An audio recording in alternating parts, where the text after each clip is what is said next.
Muhammad. This is 4GetAboutIt TV, the show where 3 of the 4 hosts from Focus Media Arts' show 4Get About It get on TV. Thus, it's called 4GetAboutIt TV.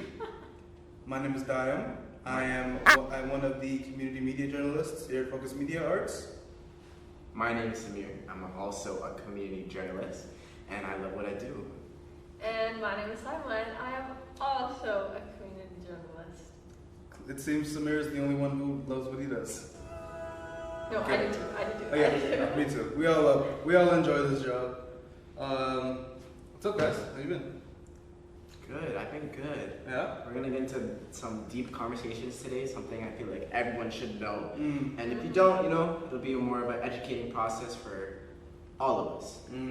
But also just interesting to see what we think about this certain topic, which is actually relationships. Love. Just kind of see our perspectives on relationships and different facets of it as people, as teens trying to navigate our ways, friendships, romantic relationships, all that. Something untalked by a lot of teens and youth and people in general. And I feel like we need to talk about this because there's a lot of things, nitty-gritty things that goes along with relationships. So to start us off, how do you guys think, what do you think is necessary to maintain a good, healthy relationship? You go first. I'll go first, okay. I feel like communication should be number one in every single relationship. Because letting people know when you're upset usually, because a lot of people can't communicate when they're upset, and that's usually a sign of immaturity. So if you have the ability to communicate when you're upset and when you're angry, I feel like that's something that all adults and all youth should know at this age. That's a good answer. I think communication is definitely really important. I think I'm gonna go with boundaries. I think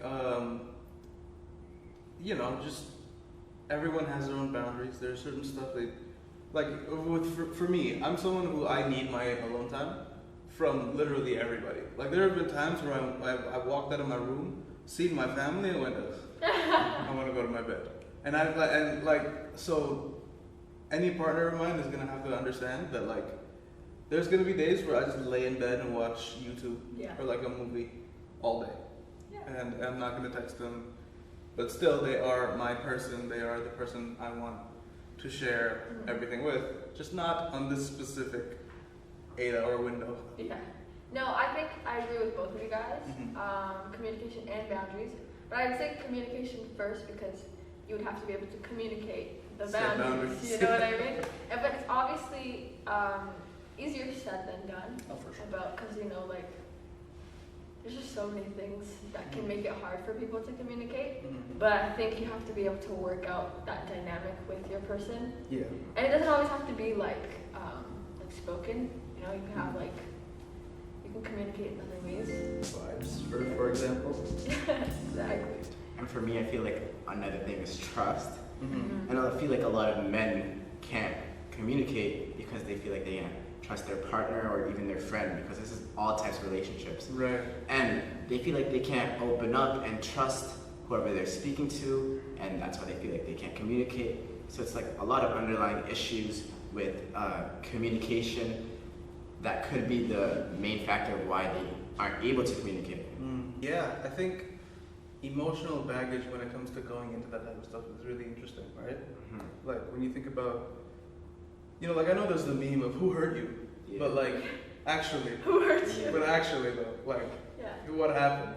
Yeah. Because there are times where someone, maybe they don't feel yourself enough, and they're oh, I enjoy this, and you're please, But yeah, you know what I mean? So okay, that just made me think of another question. You know that thing where it's people say you can't love someone else without loving yourself. Do you guys agree with that? Because it just came up from what you just said. I do. Yeah. Yeah. I feel like loving yourself is a process.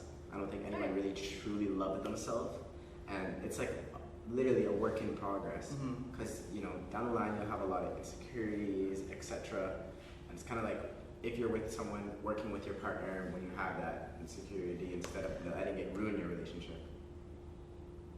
Actually, I don't know my answer because I used to have an answer, and then I fell in love, Aww. and it was like weird because I don't know. Here's the thing, right? It's because I'm someone who I have hated myself before. Like I've been level of hate myself, and I think it's interesting because there wasn't like a day when I went, I don't hate myself anymore. Yeah. But then there was a point where I was in love with somebody. Yeah. And I don't know when the barrier was. So maybe you can not really love yourself and fall in love with somebody. I don't know. You can definitely fall in love with somebody when you don't love yourself, Yeah. but it's definitely gonna ruin the relationship. Yeah, I feel like it could cause a lot of problems. Yeah. And then, yeah. Because a lot of people like show like their insecurities or why they don't love themselves. It's like, I forget the word, but it literally just, they might not even try to show it, but it just shows. Right, And yeah. it really affects the relationship. Yeah, you might like project your own insecurities. Yeah, projection. Yeah. Projection is a big thing in a relationship. Sigmund Freud has a stranglehold on my generation. But yes, I do agree. And also just like, you know, it's definitely difficult to be with somebody when they're in a really bad rut, right? Like a really bad depressive episode or whatever it may be. It's just very difficult. My friends have told me that. It's very hard. Because you kind of just like come into your shell, under your blanket, don't really leave for like a month, you know?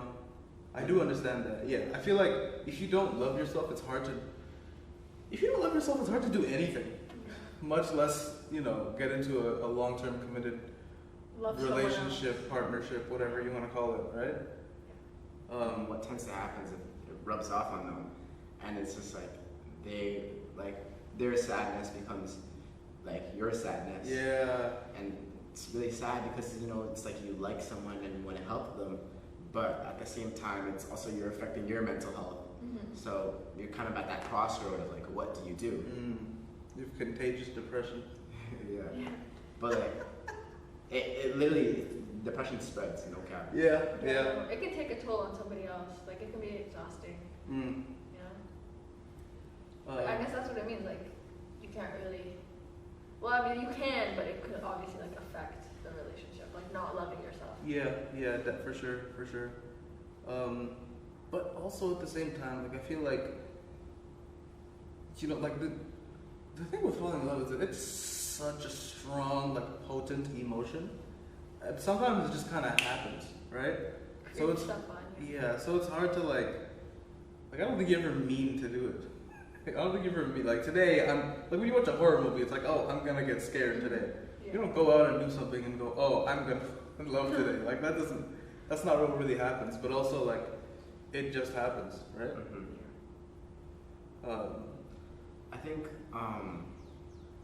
I think people can work on themselves when they're in a relationship, and I think it's definitely a thing. But like we said first, that first basis, that communication, that's what's most important. And it's just like making sure, for example, if you do have an insecurity, letting them know like, I don't want to like let it ruin the relationship, but I also want to communicate this. I don't want it to affect you, but I just want to communicate this, say how I feel, but also not let it affect you. Yeah, but I also think if you're in that position, you want to tell them like these are the things you can do to support me, right? Yeah. Like think about like, okay, what are the things that you know are the worst about me when I'm in that zone? Yeah. You know, it's like maybe.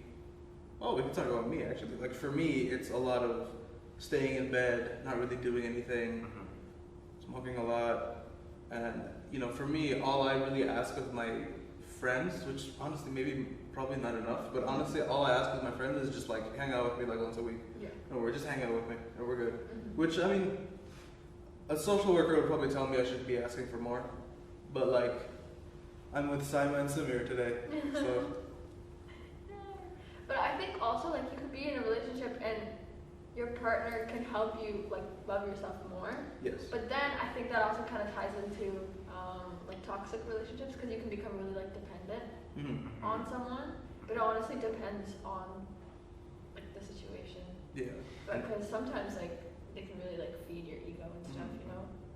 But also like I feel like self-love comes with a lot of confidence. And I feel like if you're not very confident, you're gonna have a harder time getting into a relationship in the first place, right? Like, for me at least, it was after high school ended and I became a lot more confident in myself, and that was when I started, you know, doing all that, right? But in high school, I was chill. I was, you know, was on my laptop or whatever. Like, I wasn't really,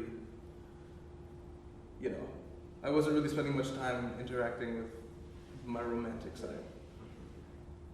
Basically, yeah, romance can hit you quick, guys. And like, the thing with romance and like liking someone is you can't suppress those feelings. Like you can't tell yourself you can't, like you don't like them, like you know you like them, you know what I'm saying? You might as well just like tell them you like them, you know what I'm saying? Communication. Yeah, that might be a big thing too. But also sometimes you can just kind of like feel a vibe. Yeah. Sometimes you can just like feel a vibe, even if neither of you says anything, and it's like. But you gotta let them know. You do. Like, it's gonna get you hurt if you just feel a vibe and keep it to yourself. Oh, no. I'm not saying keep a vibe and then just keep that vibe in your head. Yeah. Obviously, you still, like, you know, advance. But, like, I mean, not everything is like I have a crush on you. Yeah. Type thing. Right? Right. Yeah, there's different types of relationships. Yeah. That's like, not everyone you meet or have feelings for is going to be with you for lifers. But, yeah. But, I mean, that doesn't mean it's not worth it. Yeah. Like, I have friends who are moving to different cities in the fall, but are still dating because screw it, you know? Like, it's what's the saying? It's better to love and then be burned than never love at all. Like, that's the saying, right? Our crew is laughing at me for being sentimental. I love that. No. But it's not a bad saying. Yeah. It's still laughing at me. Samir's laughing at me now. No, I love it. I love that.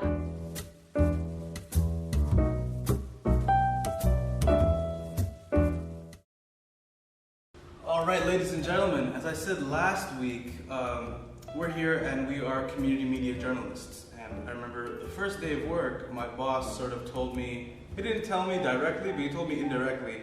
And my takeaway was, you're a journalist, not a political commentator. And the whole point was that I'm supposed to provide unbiased, both sides, this type of content that would show the whole story.